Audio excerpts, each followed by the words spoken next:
KFAN.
It's 9 o'clock on a Tuesday morning, and I am Dave Sinykin, sitting in this morning, 9 to noon. Happy Tuesday, everybody. Brett Blakemore by my side. Will endure me for the next couple of days. I'll be here today and tomorrow. Oh, no, not that. I know, anything but that. Anything but that. Yeah. Tomorrow will be a special midweek in the zone edition of the Paul Allen Project. Double T. Trent Tucker will join me in studio 9 to noon tomorrow. So it'll be basketball heavy. Today, though, it's you and me. We've got a rock-solid list of guests that will join us. I just want to open the show. Look, this is 9 to noon. We all know why we're here. It's to talk about sports. It's why I've been here for 31 years. I love talking about sports. I'm here once a week or so, and that's my chance. I'm not going to delve too far beyond sports, but I just want to make one brief statement that I am, like most of you, horrified by what's been going on in the streets of Minneapolis. I'm angry about what our citizens have had to endure trying to live their lives. I'm proud of a lot of our citizens and how they've responded, and I'm hopeful that maybe a corner has been turned with conversations among U.S. leadership, state leadership, city leadership, that maybe things will be diffused. And I think we all hope that is the case.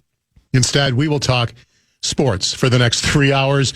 And, think about sports for me has always been the prime diversion. It's just been what I live for. I can't imagine not having, I'm looking ahead to Nebraska, Michigan tonight. That's the kind of rube I am. I mean, that's actually a great college game. It's 2 top 5 teams, but that's, as we sit here at 9 in the morning, I'm thinking about my day and I'm thinking, I can't wait to watch Nebraska, Michigan tonight. I know that makes me maybe a bit odd, but that's what sports has always been for me. It's just there are games, there are competitions, there are events that I get excited about.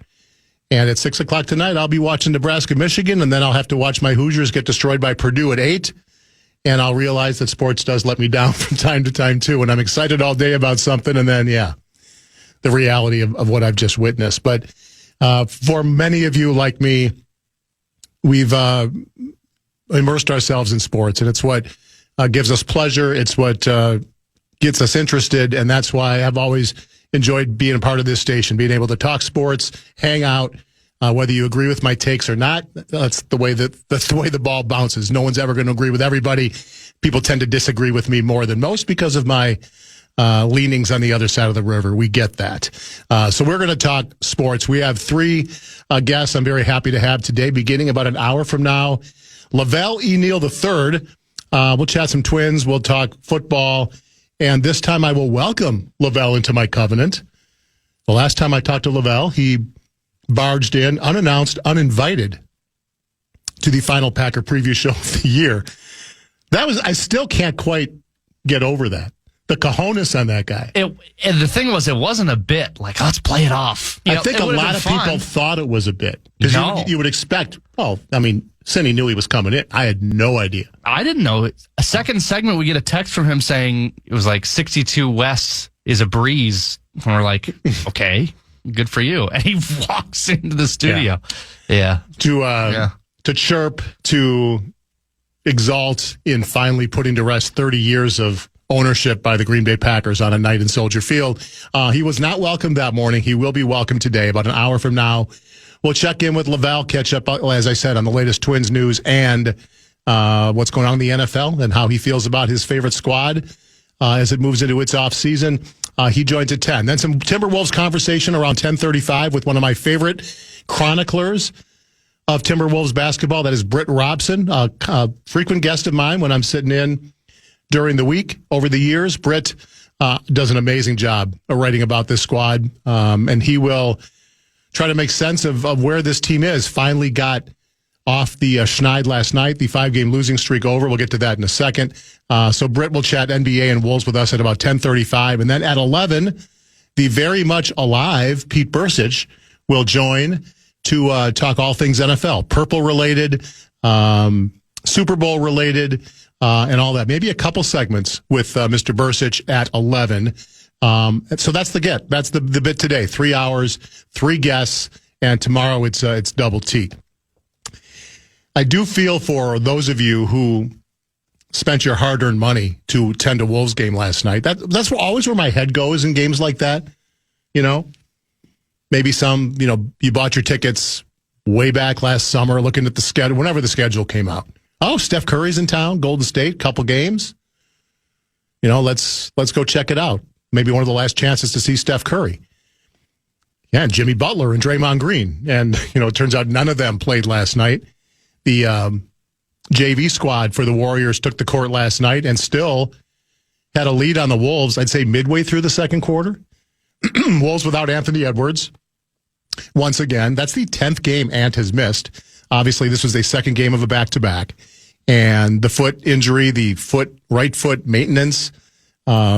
Surprised to read this morning that Chris Finch himself was surprised to learn shortly before tip-off that he was going to be unable to go. He was out warming up, getting his shots in.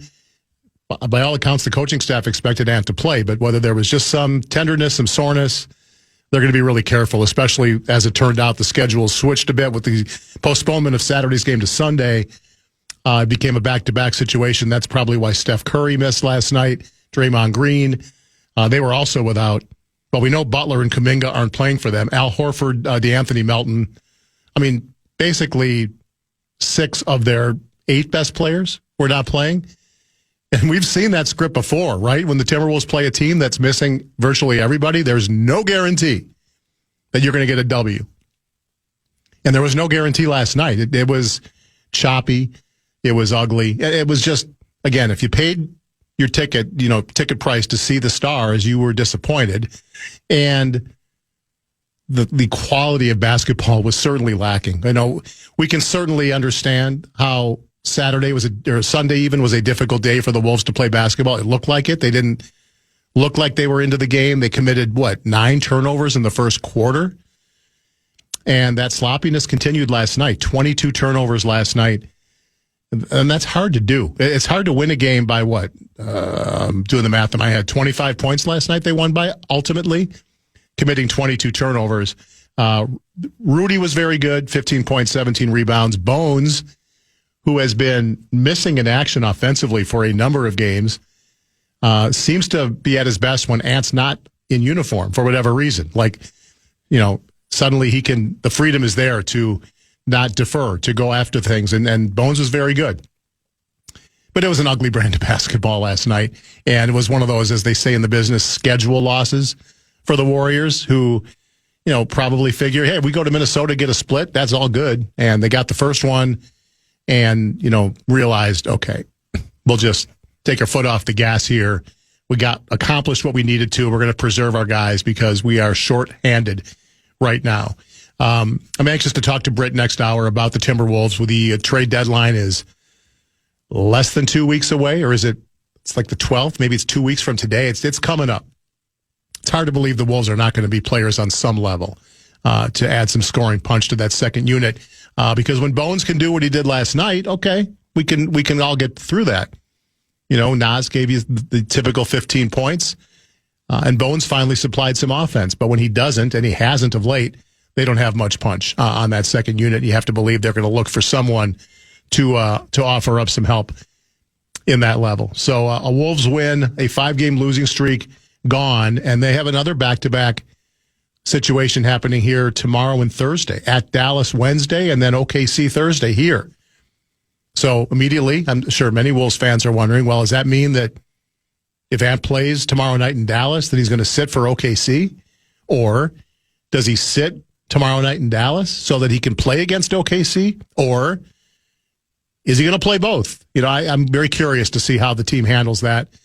Starting to get concerning, though. 10 games Ant has now missed with a foot injury that sounds like it's not just going to get better. Maybe he doesn't play in the All-Star game. There's all this hands up in the air, the hands ringing that Ant didn't get a starting job at the All-Star team, didn't get a starting nod. I don't know if he's all upset about it because he hasn't really done much the last 2 All-Star games he's played in, hasn't seemed real interested. This seems like the year where he needs to just rest for a week or 10 days and get that foot right. If this team is going to make a second half surge as we've seen in the past couple of years. So while many of us would love to see him play, I'm leaning toward let's just take the week off, get that foot as right as possible, and move on. I think Mr. Blakemore today is going to be very football heavy, which is obviously the theme of this show every day, 9 to noon, football heavy. So I want to dive a lot into off-season stuff for both of our teams, although technically it's not off-season yet for a couple teams. Yeah, do we have Jonathan Gannon fan line scheduled at any point in time today? I don't think we can rule it out. I don't think. Hey, he's a former Viking coach. Coming to the local angle to lead the the Packers defense. I am going to ask Bursich about his impressions of Gannon when he was on Zimmer's staff. I'm lukewarm to the hire myself. We'll dive into it. I'm whelmed. Are you whelmed? Yeah, not under or over. Yeah, I'm just whelmed. Yeah. Tim Leonard would have been a fun story. Al Harris would have been a fun story, but. I'm just afraid they panicked and signed him quickly because they were afraid if they waited to talk to Leonard that someone would scoop him up. I actually liked, Durante Jones as a candidate. The Vikings secondary coach who's apparently going to take the job in Washington. Good for him. Congrats. The Brian Flores tree spreads another branch. I would have been just fine with Durante Jones as the Packers DC. Go the young, up-and-coming route. First chance, as opposed to the failed head coach who had a good couple years in Philly with really talented defense. I still can't get past seeing Gannon really awkwardly talking to players. Do you remember some of those videos? That. Yeah, it started circulating once they hired him. Oh, did it? I haven't looked back at it. It's cringy, right? It's like, I can't remember if it was like, is your gas tank full or something like that? He kept asking players, is your gas tank full? That may not be the exact words, but it was just so cringe. Yeah. And you just watch it and go, this isn't a leader of men. This is a substitute teacher. Yeah, it's like, look where I am. Oh my God, I got this job. Can you believe it? So lots of NFL conversation during these 3 hours. We welcome your input. I'm certainly getting plenty of input on the Bradshaw and Brian KFAN text line, shockingly. Don't think I'll be able to keep up, but we'll do our best. But if you want to engage friendly and chat about sports and what's on your mind, especially when it comes to the NFL. Happy to do that over these next 3 hours. It's Blakemore and Sinykin. It's the PA Project, and we're in till noon. Glad to have you along for the ride. Before we go, the fan wants to give you a shot to win bonus bucks, the national cash contest at KFAN.com. The keyword is gold for this hour. Keyword gold, KFAN.com. Keyword. We all had that one teacher who believed in us. Well, you can show your gratitude to that teacher with Thank a Teacher, powered by Donors Shoes. Nominate a public school teacher to win $5,000 to their classroom. This week's winner, Tyler Halverson. He teaches at Independence Elementary School. You nominate a teacher to thank today, iHeartRadio.com/teachers. iHeartRadio.com/teachers.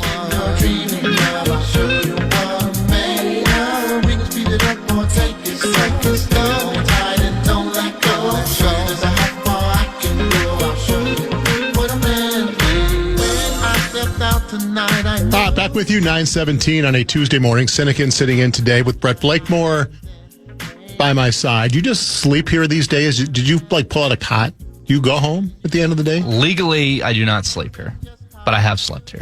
In the past, you have. No, I don't. This is a day-night doubleheader for you, correct? Yeah, so I get common off. So I'll hit a bucket of balls, come back, and we'll sit in with Bump. Very nice. Mm-hmm. Very impressive. For the next couple days. Very good. As I said, I'm here today and tomorrow. Double T joining in studio tomorrow for a Wednesday in the Zone edition. We haven't chatted since the championship games went down on Sunday. 2 very different games. I didn't realize the weather was coming into Denver. I had not seen that. Last I heard, it was going to be a beautiful Sounds like they didn't either. Is that right? It just came out of nowhere. Yeah, I didn't know if the forecast had called for it, and I just hadn't seen it. Because, and I love football games like that. Snow globe football games to me are as good as it gets, and obviously we're going to see fewer and fewer as some of the cold weather teams put domes on their stadiums, whether it's the Bears or the Chiefs next. Not that the Chiefs deal with a lot of cold weather, but it can get cold in Kansas City. They've had below zero games. There's the one game against Miami where it was like historically cold. That's right. In Kansas City. It's funny how some of those cities, like Kansas City or Cincinnati, I remember the famous Cincinnati game was the coldest ever, I think. Those are the cities that always end up with the records. It's not the Green Bays or the Chicagos, it feels like, when it comes to temperature, outside of the ice bowl. Of course. Yeah. If Green Bay made the NFC Championship game or even the divisional round, that was when the exploding tree factor was happening. That is correct. So that would have been probably up there. They're right with us. Are you a fan of playoff games being impacted sometimes severely by weather, or does it bug you that sort of takes over sometimes? I feel like it would be sacrilege for me to, as a Packer fan, to say the opposite. Yeah, but I know that Kurt Warner is a guy who just hates it. Thinks every playoff game should be in a dome, no matter what. I don't know. I think there's a difference between a snow globe game and a snow game, if that makes sense. The ones where you can't run, you can't see the line of scrimmage. Mm-hmm. Yeah. And then there's the snow globe where you just see the flurries around and it's cold. I think it still impacts the game, but I think the flurries is more of a mentality thing. Like, when we had the Dolphins at Lambeau, they just didn't want to be there. And it was immediate in the first quarter, like the Packers are just going to roll because they don't want to be there. I think the AFC Championship game was more of a war of attrition. Like, who could just handle it decently well, especially with two good defenses. So I don't know. I'm kind of on the fence, but I can't, I can't be a hypocrite and say I don't like outdoor games. So yeah, I like it. I like a flurry game. I enjoy it. I like seeing what teams can withstand the weather, the snow, the ice cold though. When it's that cold, because immediately when we started having this conversation, my thought back to the coldest game I've ever been to, which was the 2007 NFC Championship game, Packers Giants. That was Favre's last game as a Packer, and I remember I was in the press box for that game. Oh, good for me. That might have been the last time I've been in an NFL press box, by the way. The 2007 NFL title game. I can still see the couple of the New York. And you keep asking for credentials. I still do. So, I'm not going to stop. A couple of media guys from New York just went crazy when Favre threw the interception in overtime, and the rest of us just looked at him like, are you kidding me? You're in a press box. Be a professional. But what struck me, that day was I did not dress properly for the occasion. Now, I knew I was going to be inside, so I just didn't wear anything cold. The heck, yeah. Some banging going on, some construction going on.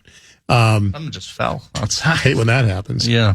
But I remember that day, I walked all the way around the stadium to get to the media will call window. And I didn't have boots on. I just had like sneakers on. And my feet from 10 minutes outside were completely frozen. And I remember going up to the press box and watching the teams come out. And one player stood out looking like he had absolutely no interest in being outside, and that was Favre. He just looked, he was an older guy by that point, but he looked so done with that temperature, and he played that way. And he had an awful game, and that was the season Green Bay went, I think, 15-1. And they were the number one seed and looked like it was going to be the last hurrah, another Super Bowl for Favre and Green Bay. And the weather did definitely impact his performance, and Eli handled it much better. But no, I'm a guy that enjoys seeing which teams can withstand, even though, God, you get to all the way to this point to the championship game, and you're playing in conditions where a 33-yard field goal is a complete. It's fun to watch from the couch in the fireplace. So fun, especially now we have HD, so the snow flurries look good. I enjoyed that game. I did feel bad, obviously, watching a Denver team that had gotten so far and now had to deal with playing with Jarrett Stidham. But to think, the season's so long that August seems like forever ago. But to think if some Yahoo would have said, I don't know, I kind of see a Seattle-New England Super Bowl coming. I don't know about you guys. I mean, it would have been just like, what sport do you follow? Sam Darnold, Drake May, why not? That's the Super Bowl matchup we all want to see. It's, in large part, I think for me, it's what makes the sport so fun is you do get just these completely out of nowhere. How many years has it been? Patrick Mahomes, year after year, right? It's just like clockwork. We're going to see the Chiefs. It's refreshing. And for those fan bases just to be completely gobsmacked that their teams are in the Super Bowl, especially Patriots fans, who are the least deserving fans to be back in the Super Bowl after the love they've had with the Tom Brady era, to see the chips fall the way they did this year and all the big behemoths of that conference go by the wayside. And here they are, the last team standing after, playing a historically weak schedule. I mean, historically weak. I think they played 2 teams with a winning record the entire season.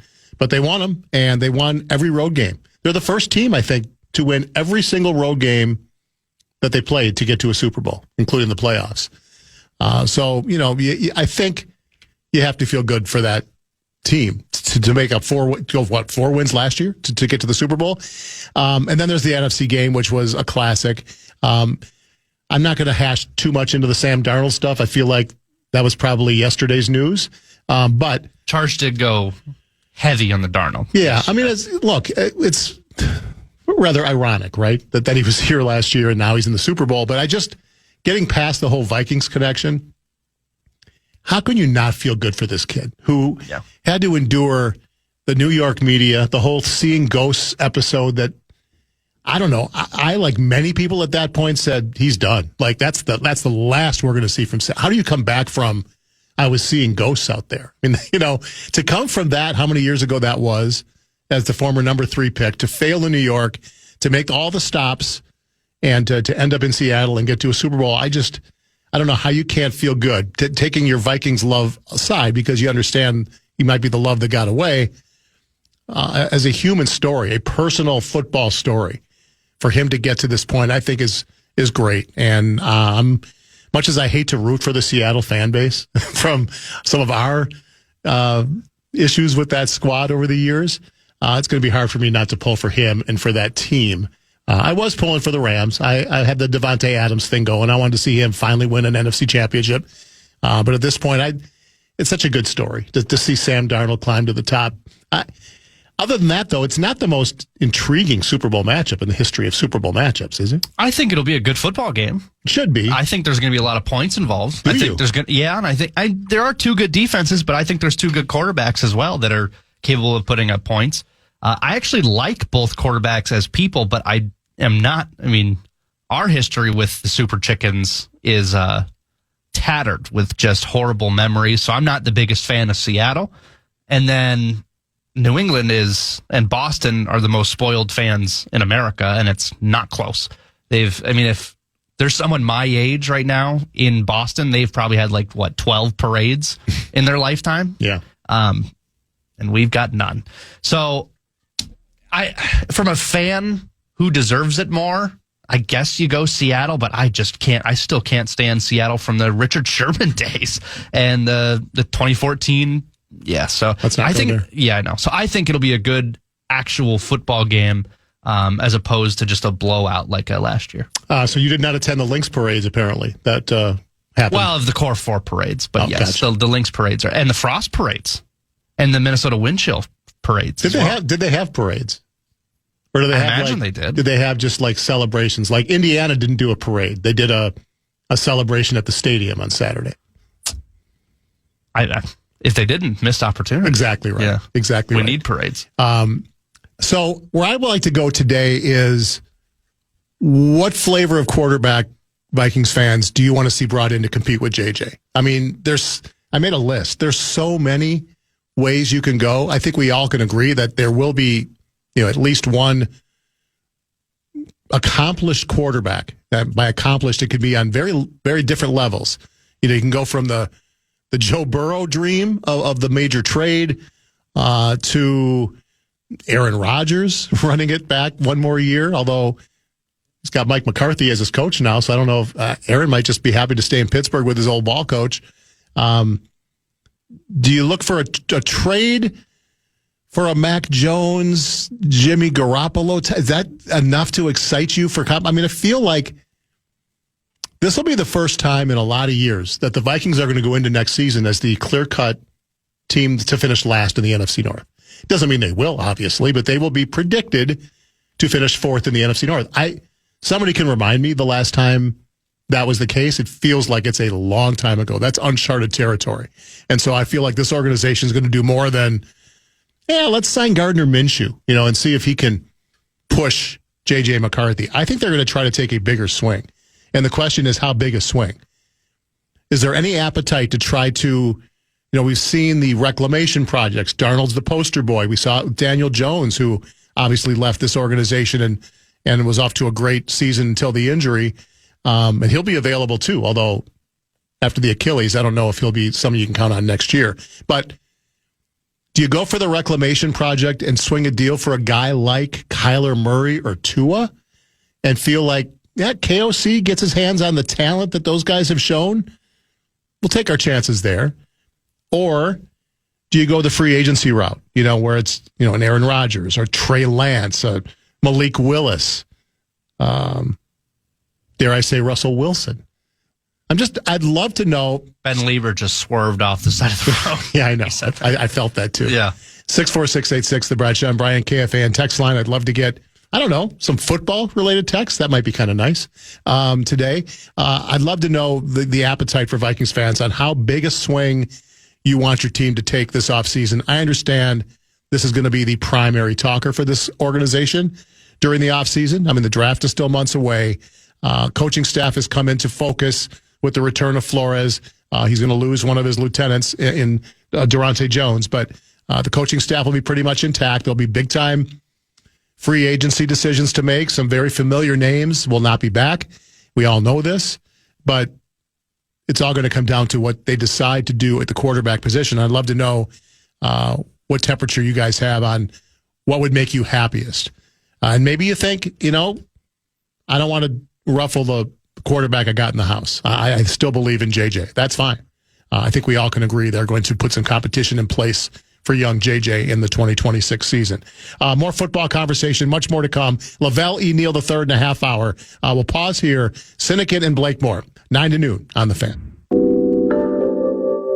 The Fan welcomes some great shows to Mystic Lake Amphitheater. John Mellencamp, July 14th. Chris Stapleton, July 29th and 30th. And Guns N' Roses will be there August 8th. Get complete details on all of our upcoming shows on the concert page, KFAN.com. Keyword calendar.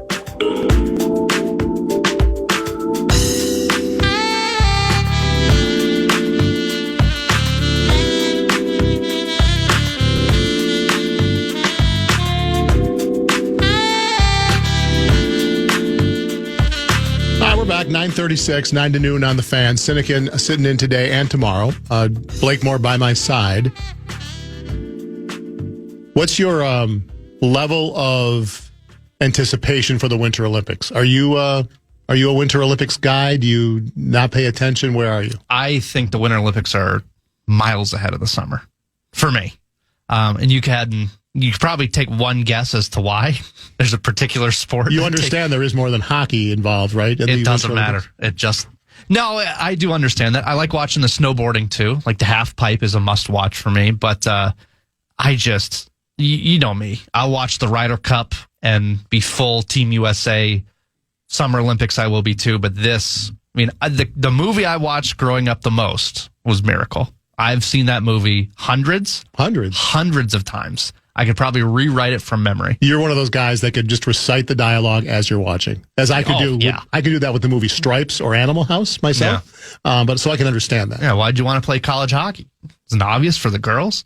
Yeah. I know that movie by heart. And to see Team USA, who we haven't seen the pros play in a long time, which I felt like our pro Americans are so far more skilled and more talented than we were the last time the pros went. I can't wait to see what they do. I thought Four Nations face off. Yeah, they lost to Canada in the finals.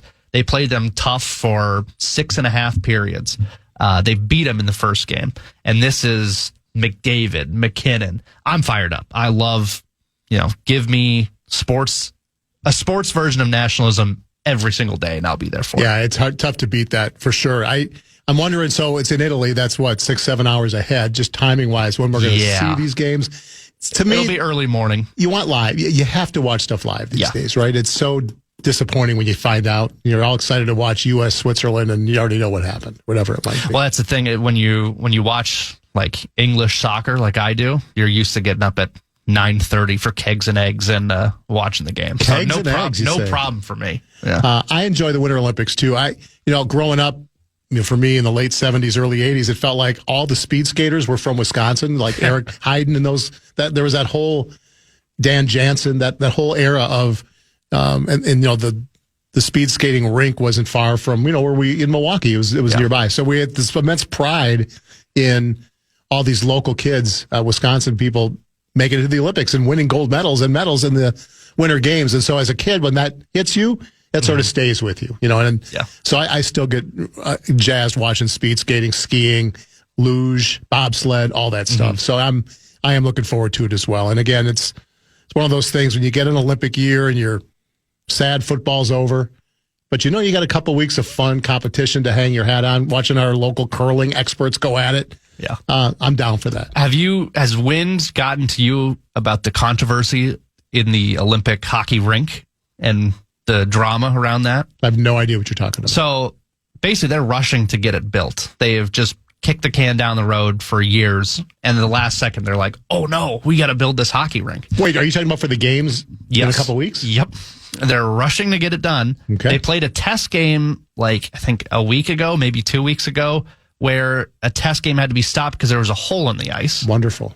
Yeah. They also didn't do the correct dimensions. So the rink is shorter lengthwise, I think, by 3 feet total. So I think 1.5 feet on each side. Is that noticeable? We could even know that was the case. If you hadn't told anybody, would they know? Looking at it from pictures, it looks like the neutral zone is pretty tight. Okay. Every player that's been asked about it is like, put us in the parking lot with plastic sticks and we'll play, and I don't care what's the deal is. It's just frustrating that the IOC and the Olympic Committee can just go, yeah, oh well, we'll build it the last second. Who cares? It's unbelievable. So, yeah. What are your expectations? I think to at least medal. If they don't medal, it's not a successful Olympics, but I think there's no reason they can't win gold. They can compete with Canada. They can compete with anybody. They have the talent to do it. They showed that during the Four Nations face-off. You don't have Russia to worry about, so it's those 4 teams and everybody else. There's some other good teams as well, but there's no reason they can't win gold. So they haven't done it since the miracle. They've only done it twice, 1960 and 1980. I just saw that a few days ago, and I was absolutely stunned to see that. I did not realize that 80 was the last time. I think Wild winning a Stanley Cup, Packers winning a Super Bowl, I think one rung below that, for me, would be Team USA winning Olympic gold. It's something I've always wanted to see, and not a lot of people have seen it. Yeah, and the fan has learned you were not on this planet when the miracle actually happened. I was negative 16. Yeah. So, yeah. And I was a senior in high school. So there we go. And it wasn't on live, I don't believe. I don't remember. I certainly don't remember watching it live. I think we watched it on tape delay. But, again, I don't remember whether we knew the result when we saw it or not, because it was such a different world back then, right? There was no internet. Nobody knew anything until the 6:00 news came on. They just teased, Netflix just teased a new documentary that's coming out on the 30th, so on Friday.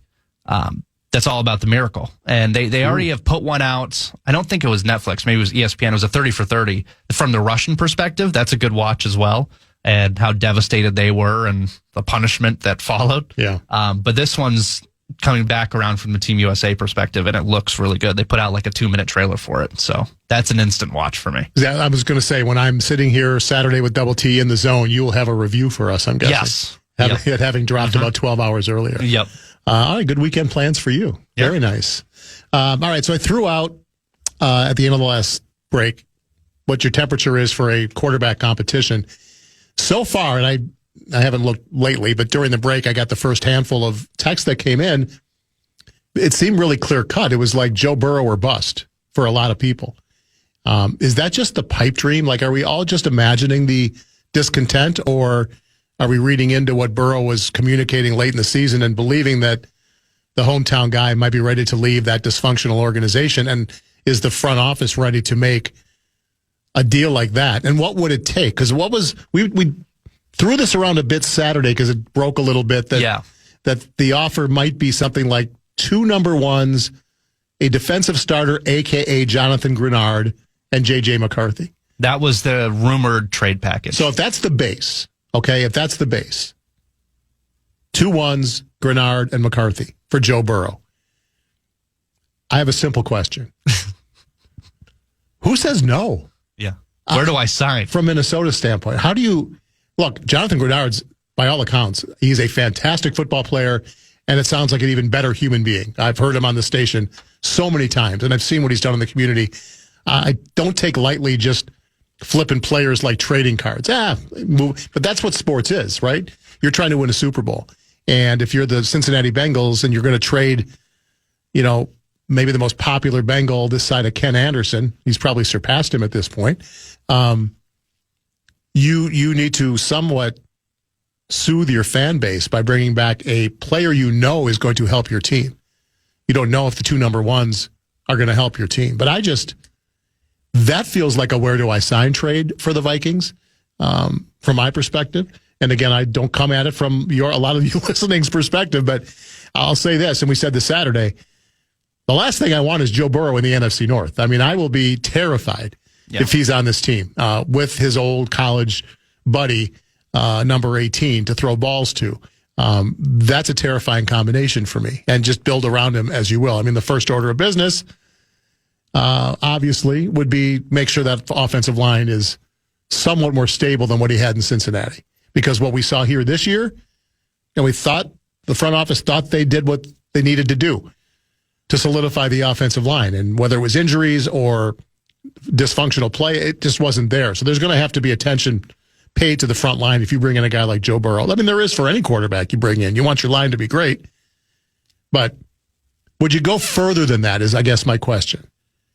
I mean, would you go 3 number 1s? If Cincinnati said, look, it's going to take 3. You give us 3 1s and those guys, we got a deal. Is that the line of demarcation? Is that too much for Viking fans? And the obvious cheap shot is, have you seen Kwesi make picks? Okay, no, we'll take our chances. Here's a text from Joe and Bemidji. Throw enough picks and players at the Bengals to make Burrow dream a reality. Whatever it takes. Yeah, and I don't blame them. I'm curious whether this is something that sort of lives on in sports talk radio this winter or if it gets shot down right away. Because I kind of hope this sort of hovers for a while. Nothing's going to happen. When is free agency? Beginning of March, typically? Something like that. Yeah. So we're probably 5-6 weeks away from any kind of movement. I'm just wondering, from a financial standpoint, how far does this team want to go? Do they want a $50 million quarterback? They love the idea of building a roster around a rookie quarterback. Obviously, that didn't pay dividends this year. It doesn't mean it won't if you stay the course, but it doesn't feel like it's heading down that way. But if you go the free agency route, and to me, the most appealing free agent is Malik Willis. I just think, and that's just not me wearing green and gold glasses. I think anybody who watched his performance against Baltimore, and every time he stepped in for Jordan Love, he has looked like a real quarterback, a dangerous quarterback, a 2-way quarterback. And he's going to get paid. And I feel like he's going to get Darnold money. Like 3 years. What did Darnold get? 3 for 100, something like that? 30-some a year? Yeah, ish. So that begs the question. If that's what Malik Willis is going to get, and there are going to be suitors out there, right? I mean, Miami's the most... Arizona. Yes, Arizona certainly needs a quarterback, but as far as connecting dots, as Jeff Hafley is now pillaging the Green Bay organization for coaches, he's already taken 2 defensive coaches with him. And who knows if Gannon's going to keep those guys anyway, right? But he knows Willis. He's been around the room for a couple of years. He's seen the growth. That if you want to connect the dots, Miami and Malik Willis feels like the marriage made in heaven. And if he is given a Darnold type deal, 3 years, 90, 100, I'm wondering if the Vikings wanted to be players in that game. Are they willing to give up those kind of resources at that position? And just eliminating that whole, we got a quarterback and a rookie contract. Look what we can do. This is our window. And it worked for New England, right? We've seen it. It worked for Denver until it didn't, until the injury. But that's a big part of it, is like, do you want to commit the dollars at quarterback, or do you want to just get that veteran guy that needs a new home that's going to be cheap, a la, what we talked about, Garoppolo, Minshew, Aaron Rodgers even. I mean, Yeah. those are going to be lower cost guys. I'm really curious. I'm fascinated by what this organization decides to do. It's a really important time right now. The division has changed. The Bears are not going anywhere. They got cap room. They've got a young quarterback that's getting better. The Lions aren't going anywhere, at least for a couple years, while Goff is still Goff. And, Green Bay is going to be in the mix as well. So the Vikings need to make some kind of move. And I'm really curious to see which way they go. But, yeah, the early take your temperature of the KFAN texters is Joe Burrow would be the absolute dream. Yeah. One text that I wanted to kind of address is the salary cap. So here it is. Here's Brian in Iowa. It says, trade proposal is a no-brainer for Burrow. I'm just curious how many other pieces or players need to fall or get cut for the money to work under the salary cap. When I was looking at Walter Football, and he was the one who reported that, or at least it was the first one that I saw, so I'm giving him credit for it. The rumored trade package for Joe Burrow, under that, someone replied, like, no way it works with the cap. And Walter Football replied to that and said, the salary cap isn't real. Basically saying you can make it work. You can restructure a bunch of guys and turn it into signing bonuses. And there's ways to make it work where you don't have to cut your entire team to make it happen. So not that that's not a real possibility, and I'm not an elite capologist mind, but I feel like there's ways, if you want to make it work, you can make it work without cutting your whole team. Yeah, I don't even think that's an issue, right? No. I mean, they're likely going to cut T.J. Hawkinson, correct? I mean, that's $9 million with savings in one player, and you might argue. Josh Oliver, Ben Sims, are you rolling with them? No, you probably find a tight end. Yeah. I mean, there's going to be a little more productive, accomplished tight ends available, but you can't pay. I don't believe you can pay T.J. Hawkinson the money he's going to make next year with the production you've gotten and the injury play like it last year, concerns. No. And that's just one player. I mean, I'm not a great Minnesota Vikings capologist mind, but knowing Green Bay as I do, and knowing that they're going to likely have to cut guys like Rashawn Gary and Elton Jenkins and maybe Quay Walker, who's going to be a free agent, there are ways to, find ways to get money into your hopper. Here's Dan from Florida. He says, Burrow is good. When's the last time he made it a whole season? If he stayed healthy for the right price, not 3 first-rounders. To me, if your ceiling is that high, you take the risk. You know what I mean? Yes. Like, did it work out that Micah got hurt and tore his ACL and it tanked the rest of Green Bay season? Yeah, that stunk. Do you do that in a heartbeat? Take that risk that some guy's going to get hurt? I don't care who it is at quarterback. There's a chance that one wrong step these days, that's all it takes for a knee to get blown or something horrible to happen. So I don't know. I think when your ceiling is Super Bowl, like Joe Burrow's is, you take that risk for me.